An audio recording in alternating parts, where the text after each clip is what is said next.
maka malaikat maut turun ke sini. Makanya ketika sakaratul maut sudah datang, maka yang baca Quran hentikan. Kenapa? Oh, memang gitu ya. Jangan semakin kenceng. Ayo Pak, insya Allah Pak, gitu. Al-Baqarah Pak, Al-Baqarah Pak. Al-Kahfi, Al-Kahfi. Enggak lah. Yang baca Quran berhenti dulu. Kemudian digantikan dengan kita mentalkin. Antum agak ke sana dikit. Masya Allah ya. Orang yang meninggalnya kooperatif ini.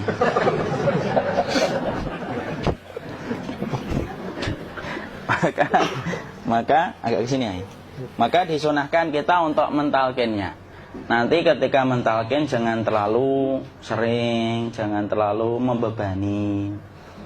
Jangan terlalu sering itu la ilaha illallah, la ilaha illallah. Tidak gitulah. Berat nanti dia ngerasakan. Di situ Imam Qurtubi juga menyampaikan, jangan terlalu sering karena itu memberatkan dadanya. Jadi ketika mentalkin saya sampaikan, boleh diganti atau enggak Ustaz? Enggaklah, talkin itu ibadah. Ibadah itu tauqifiyah. Tauqifiyah itu enggak usah diganti. Karena Rasulullah mengatakan lakinu ala mautakum la ilaha illallah. Talkin orang yang meninggal di antara kalian dengan la ilaha illallah. Enggak usah diganti Allah Ustaz yang lebih singkat, lebih pendek.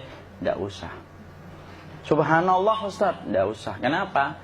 Karena talqin sudah ditetapkan ucapannya oleh Nabi, begitulah kita mencontohnya.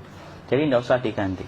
Cara mentalqin, jadi kalau keadaan sudah tenang, tolong kalau sudah sakaratul maut jangan ditinggalkan. Karena sesungguhnya pertempuran setan itu pada detik-detik kematian semacam ini. Dan betul-betul berusaha untuk menjadikan dia murtad. Nanti makanya di situ di buku nanti dibahas kan, pertempuran setan itu sampai detik-detik orang mau mati itu sudah ayo kufur, murtad aja tuh, kamu sakit kan? Nah, itu kayak gitu. Makanya jangan ditinggal. Capek gitu kok nggak meninggal gitu ya. Udah gantian mas. Dan jangan kemudian meninggalkannya. Mangkat dulu gitu. Tidaklah, janganlah. Terus ditampingi terus. Kalau bisa ya sudahlah, berikan waktunya kita untuk sementara waktu itu betul-betul berkhidmah kepada orang yang kita cintai terakhir kalinya. Cara kita kemudian mentalkin adalah, yaitu adalah di sebelah kanannya la ilaha illallah. Biarkan dia mencerna dulu, tidak usah buru-buru kemudian kita langsung nimpali lagi. Dia mencerna dulu sembari kita doakan, peluk, ya Allah dimudahkan gitu. Kalau ada orang yang bisa ngucapin la ilaha illallah, itu siapa yang memberikan itu? Ustaznya memberikan kekuatan Allah Pak. Karena ngomong aduh aja sudah tidak mampu. Makanya Allah berfirman dalam surat Ibrahim, yusabbitullahu alladhina amanu bil qawli tsabit fil hayatid dunya wa fil akhirah. Allah teguhkan perkataan orang yang beriman dalam kehidupan dunia dan akhirat. Dunia itu ya ketika menjelang kematiannya. Makanya dia bisa ngomong la ilaha illallah. Sebenarnya ngomong aduh aja udah gak mampu. Kalau bisa ngomong, dia mesti ngomong aduhnya dulu. Tapi Allah yang menggerakkan. Ngomong la ilaha illallah. Makanya mangkana akhiru kalamihi la ilaha illallah dakhalal jannah. Barang siapa akhir kalamnya itu adalah la ilaha illallah, pasti masuk surga. Makanya kita lagi la ilaha illallah. Dah. Coba dulu. Enggak usah minta diburu-buru ya. Enggak usah gini. Ayo la ilaha illallah. Ayo.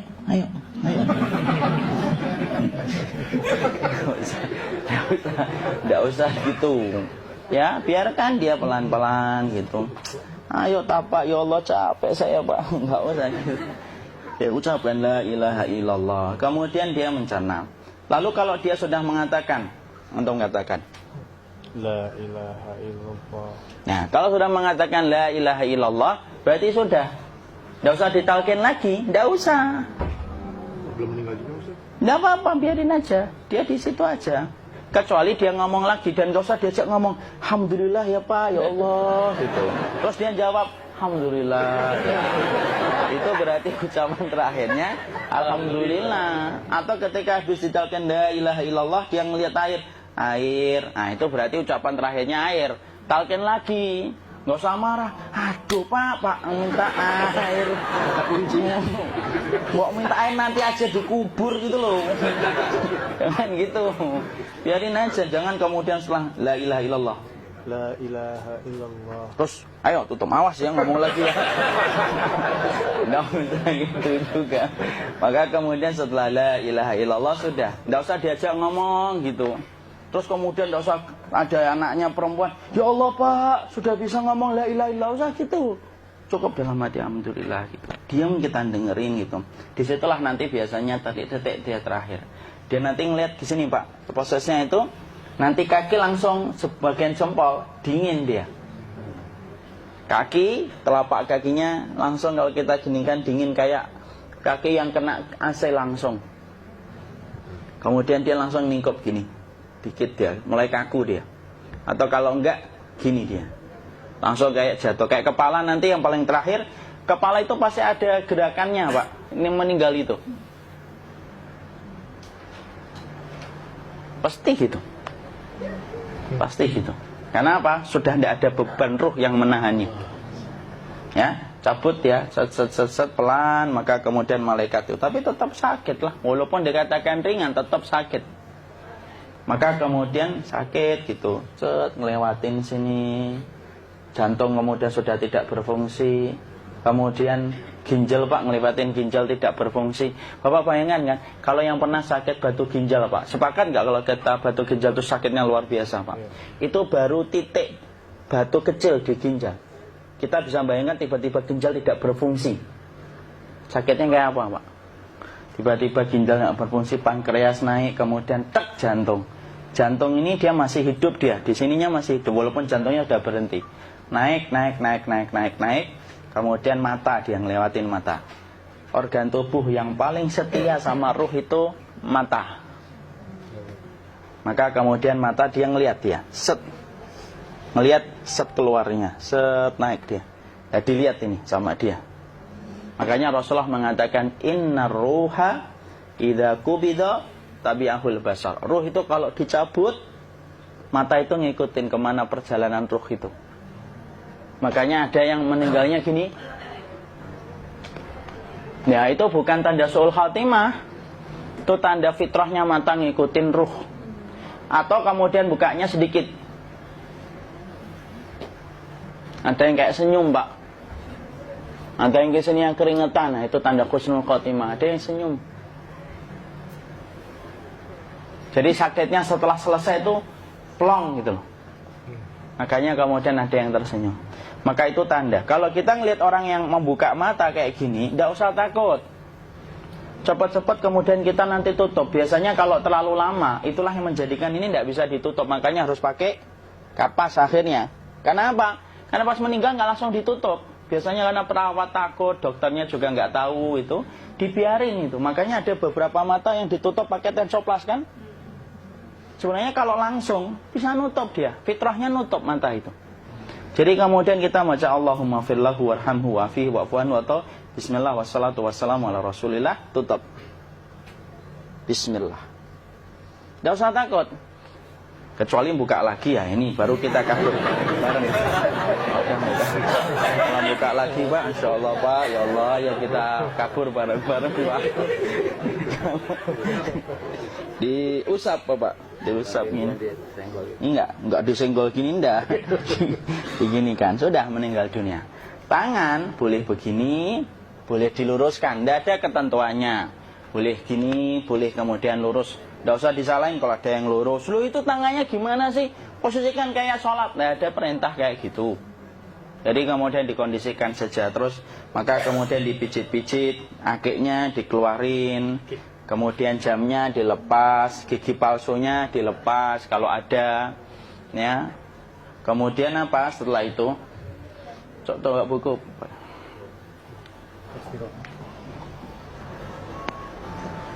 Kemudian kalau bisa awal-awal kemudian taruh buku atau sesuatu yang agak berat di perutnya ketika baru meninggal dunia. Kenapa kemudian ditaruh kayak gini? Bukan apa-apa, supaya membantu sisa-sisa pencernaan dia untuk keluar. Nanti Pak, biasanya kalau kita taruh agak yang berat gini atau kemudian kita gini-gini kan. Ini udah makan belum Maki? Udah makan belum makan kok udah gede ya? Maka pencet-pencet kayak gini biasanya nanti ketika dimandikan, nah pas dimandikan diginikan saja. Aduh. Nah ini dia sudah keluar di belakang, dia gini. Terus nanti keluar dia. Nah ini keluar langsung di belakangnya. Dan memperlakukan orang kalau sudah meninggal dunia itu yang lembut gitu. Kenapa? Inna kasra admil mayyiti kakasri admil hayyi. Mematahkan tulangnya ketika orang sudah meninggal dunia itu lebih dia rasakan sakit ketika mati daripada ketika masih hidup. Tuh Islam itu sampai sama orang mukmin itu kalau sudah meninggal aja sampai selembut itu. Kok hidup kasar itu kebangetan dia jadi orang itu. Mau sampai orang mati itu kemudian disuruh yang lembut. Kalau ada aib disuruh nutup, tidak boleh diceritain. Misalkan di belakangnya beliau ini ada tompel, gagah-gagah tompelnya gede gitu. Tidak boleh cerita, Masya Allah loh. Sampai segitunya sunnah itu ngajarin kita untuk nutup aib. Kalau ada orang belajar sunnah sukanya buka aib, nyari-nyari kesalahan orang. Sunnah yang mana dia pelajari itu saya bingung. Makanya kemudian gini, setelah selesai maka kemudian tutup dengan kain. Maaf ya, ya. Ya. Nanti kalau nggak kuat napas ngomong ya.